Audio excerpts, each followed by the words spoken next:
PVK Naidu market అంటే పసుపులేటి వెంకట కృష్ణమ నాయుడు గారి market ఇది. వారు ఆ రోజున ఒక మంచి హృదయంతో ఈ ప్రాంతానికి ఈ స్థలాన్ని దానం చేశారు. దాదాపు 70 సంవత్సరాలు దాటినట్టుంది. ఇది 370 అప్రాక్సిమేట్గా షాప్స్ ఉన్నాయి. 5 నుంచి 10,000 అంటే కరెక్ట్గా నంబర్ తెలియదు కానీ 5 నుంచి 10,000 కుటుంబాలు ఈ మార్కెట్ మీద ఆధారపడి బతికేటువంటి పరిస్థితి.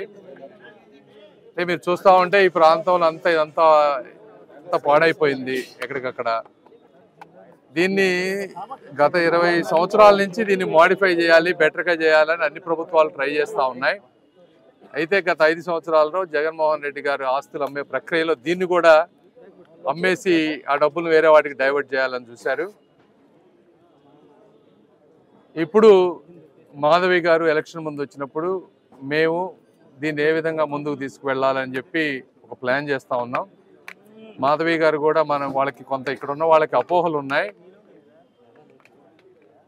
గత వైఎస్ఆర్ కాంగ్రెస్ ప్రభుత్వంలో దీన్ని చేయాలి, కట్టాలనేటువంటి ఒక ప్లాన్ తోటి ఆ రోజు కమిషనర్ గారు ప్లాన్ చేశారు. అయితే ఆ ప్లాన్ని కరెక్ట్గా చేయలేదనేది వీళ్ళ ఉద్దేశం. వీళ్ళు అడిగేది ఏంటంటే, ఒకటి ఎక్కువ మంది మార్కెట్ అంటే ఫస్ట్ ఫ్లోర్లోనే ఎక్కువ బిజినెస్ అయిపోతుంది. వాళ్ళకి ఇచ్చే షాపులు ఫస్ట్ సెకండ్ ఫ్లోర్ దాటి వెళ్ళొద్దని చెప్తా ఉన్నారు. ఎందుకంటే దాదాపు 400 షాపులు ఒక ఫ్లోర్లో చేయలేం కాబట్టి 2 ఫ్లోర్లు అందులో లాటరీ సిస్టంలో తీయమని చెప్తా ఉన్నారు. ఇంకోటి వీళ్ళు అన్నీ పైకి ఎత్తుకొని వెళ్ళాలంటే కష్టం. దానికి ర్యాంప్ కానీ పైకి ఎత్తుకెళ్లే విధానం సరుకులు ఈజీగా ఉండేది చేయమని అడుగుతా ఉన్నారు. మూడోది కూరగాయలు ఉట్టిగానే పాడైపోతాయి కాబట్టి ప్రాపర్ వెంటిలేషన్ వచ్చే విధంగా ఒకటి చేయమన్నారు. నాలుగోది ఇప్పుడు ఈ ప్రాంతంలో యాక్చువల్గా రెంట్ తక్కువ కడతారు, 30-40 రూపాయలే కడతారు. ఇప్పుడు మేమైనా ఒక అద్భుతమైన కాంప్లెక్స్ ఉండాలంటే అది కాస్ట్ పెరిగిపోతుంది. సో మేము చేయబోయే పని కూడా వీళ్ళ మీద ఆర్థిక భారం పడకుండా, ఎందుకంటే వీళ్ళకి 10, 20, 30 వేల కంటే ఎక్కువ ఆదాయం వచ్చేటువంటి పరిస్థితి కాదు.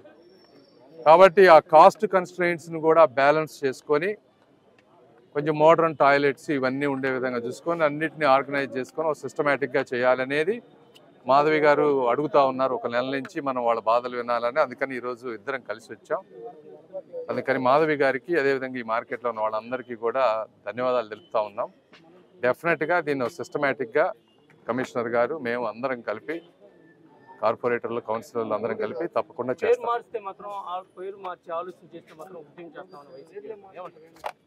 పేరు ఎందుకు మారుస్తాం? అసలు ఎవరు చెప్పారు పేరు మారుస్తారని?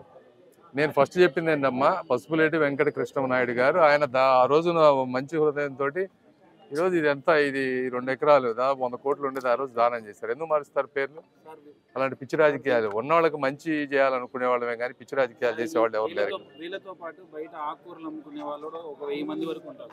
వాళ్ళకి ఎలాంటి అంటే ఇందులో ఈ మార్కెట్లో ఒరిజినల్గా షాప్స్ ఎవరికైతే అయినాయో వాళ్ళకే ఇది ఫస్ట్ చెందుతుంది. వాళ్ళని ఏదైనా ఉంటే వేరే జోన్స్కి షిఫ్ట్ చేయడం చేస్తాం, ప్లాన్ చేస్తాం. Thank you.